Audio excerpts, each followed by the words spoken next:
Breaking news చూస్తున్నాం మనం. EVM ధ్వంసం కేసులో మాచర్ల వైసీపీ ఎమ్మెల్యే పిన్నెల్లి రామకృష్ణారెడ్డికి ఏపీ హైకోర్టులో ఊరట లభించింది. జూన్ 5 వరకు ఆయనపై ఎలాంటి చర్యలు తీసుకోవద్దని హైకోర్టు ఆదేశించింది. ఈవీఎం ధ్వంసం కేసులో ముందస్తు బెయిల్ కోరుతూ పిన్నెల్లి హైకోర్టును ఆశ్రయించారు. ముందస్తు బెయిల్ ఇవ్వాలంటూ లంచ్ మోషన్ పిటిషన్ వేశారు.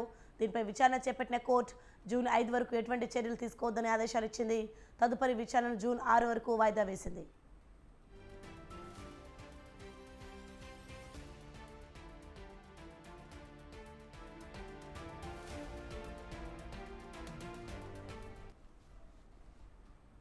బ్రేకింగ్ న్యూస్ చూస్తున్నాం మనం. ఈ నెల 13న పోలింగ్ సందర్భంగా పాల్వాయి గేటు పోలింగ్ కేంద్రంలో ఈవీఎంను పిన్నెల్లి నేలకేసి కొట్టిన వీడియో ఈ నెల 21 వెలుగులోకి వచ్చింది.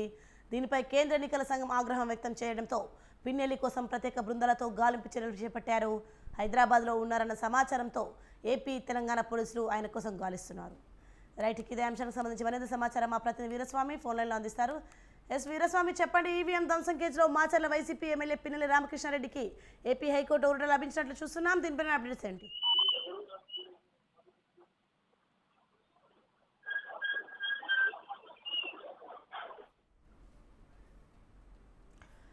వీరస్వామి, చెప్పండి. జూన్ 5 వరకు ఆయనపై ఎలాంటి చర్యలు తీసుకోవద్దని హైకోర్టు ఆదేశించినట్లు చూస్తున్నాం. దీనిపైన అప్డేట్స్ ఏంటి? ప్రధానంగా చూసుకున్నట్లయితే మాత్రం ఒకవైపు నుంచి కూడా పోలీసు ఉన్నతాంతరాంగం మాత్రం దీని మీద ఎన్నికల కమిషన్ లో దృష్టి సారించింది. అదేవిధంగా ఎన్నికల కమిషన్ కూడా సీరియస్ అయింది. పోలీసు యంత్రాంగానికి అప్రమత్తంగా ఉండాలి, ఆ రాష్ట్రంలో మాత్రం వివాదాలు జరగవద్దని చెప్పేసి ఒకవైపు నుంచి స్పష్టమైన సంకేతాలు కూడా ఇచ్చిన నేపథ్యంలో ఒకవైపు నుంచి చూసుకున్నట్లయితే మాత్రం ఎన్నికల ప్రక్రియలో జరిగిన వివాదంలో చూసుకున్నట్లయితే ఎక్కువగా చూసుకున్నట్లయితే హైకోర్టుకి పిన్నెల్లి రామకృష్ణారెడ్డి కేసు విషయంలో మాత్రం ముందస్తు బెయిల్ పిటిషన్ కి వేయడం జరిగింది. దీని వరకు పోలీసులు తొందరపాటు చర్య తీసుకోవద్దు, అతని కదలికలపై నిరంతర నిఘా ఏర్పాటు చేయాలి, 6 వరకు ఆయన్ని అరెస్ట్ చేయొద్దని చెప్పి హైకోర్టు స్పష్టమైన ఆదేశాలు కూడా జారీ చేసిన పరిస్థితి నెలకొంది.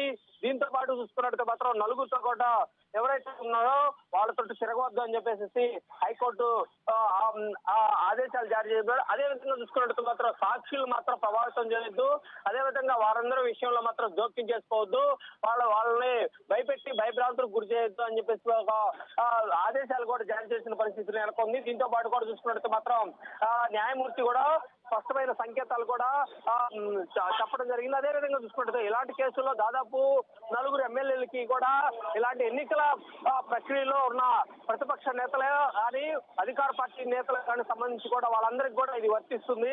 6 మటుకి ఎవరిని అరెస్ట్ చేయొద్దు అని చెప్పేసి చెప్పడం జరిగింది.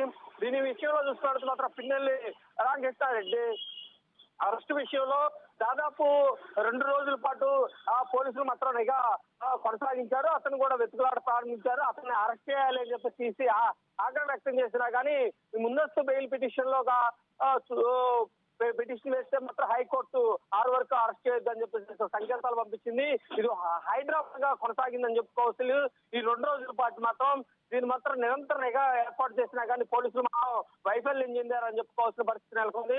తెలంగాణ రాష్ట్రానికి పిన్నెల్లి రామకృష్ణారెడ్డి వెళ్ళినా కానీ అక్కడ మాత్రం పిన్నెల్లి రామకృష్ణారెడ్డి కారు డ్రైవర్ ని గన్మెన్ ని కూడా అదుపులో తీసుకున్నారు. కానీ పిన్నెల్లి రామకృష్ణారెడ్డి అక్కడి నుంచి పరారవడం జరిగింది. దీనికి సంబంధించి కూడా ఏదైతే ఉందో పోలీసుల మీద కూడా ఈసీ ఆగ్రహం చేసిన పరిస్థితి నెలకొంది. దీంతో పాటు చిట్టు నివేదికలో కూడా ప్రాథమిక దర్యాప్తులో కూడా ఇచ్చిన భాగంలో కూడా కొంతమందిని వెంటనే అరెస్ట్ చేయాలని చెప్పినా కానీ ఈ నేపథ్యంలో ఈ డీజీపీ కూడా త్వరలోనే అతన్ని అరెస్ట్ చేస్తాము, త్వరలోనే అదుపులోకి తీసుకుంటామని చెప్పి పరిస్థితి నెలకొంది. అదేవిధంగా చూసుకున్నట్టు మాత్రం ఎన్నికల ప్రక్రియలో భాగంగా ఎన్నికల ముందు అదే ఎన్నికల తర్వాత కూడా జరిగిన వివాదాలకు సంబంధించిన కూడా వాటిని కూడా చూసుకున్నట్టు మాత్రం ఈ నెల 30 వరకు ఏదైతే ఉందో 30వ తారీఖు వరకు మాత్రం ఎవరిని కోర్టు మాత్రం ఆ రోజు విచారణకి ఆదేశాలు జారీ చేసింది. 30వ తారీఖు అంటే వచ్చే నెల 30వ తారీఖు వరకు దీని మీద కేసులు మాత్రం దీన్ని మధ్యంతరంగా ఉత్తర్వులు జారీ చేసిన పరిస్థితి నెలకొంది. ఈ కేసు విచారణ కూడా ఏదైతే ఉందో ఎన్నికల ముందు కానీ ఎన్నికల తర్వాత జరిగిన గొడవలకు సంబంధించి కూడా కొంతమంది కూడా పిటిషన్ వేయడం జరిగింది. పిటిషన్ కూడా 30వ తారీఖు విచారణ చేస్తామని చెప్పేసి ఒక మధ్యంతర ఉత్తర్వులు కూడా జారీ చేసిన పరిస్థితి నెలకొంది.